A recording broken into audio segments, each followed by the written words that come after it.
శ్రద్ధావాన్ లభతే జ్ఞానం తత్పరః సంయతేంద్రియః జ్ఞానం లబ్ధ్వా పరాం శాంతిం అచిరేణాధిగచ్చతి.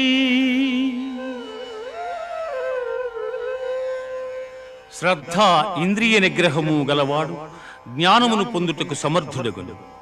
అట్టి జ్ఞాని ఉత్కృష్టమైన మోక్షమును పొందును.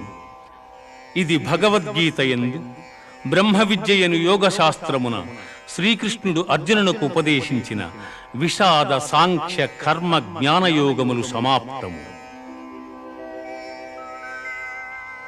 సన్యాసః కర్మయోగశ్చ నిశ్రేయసకరావుభౌ తయోస్తు కర్మ సన్యాసాత్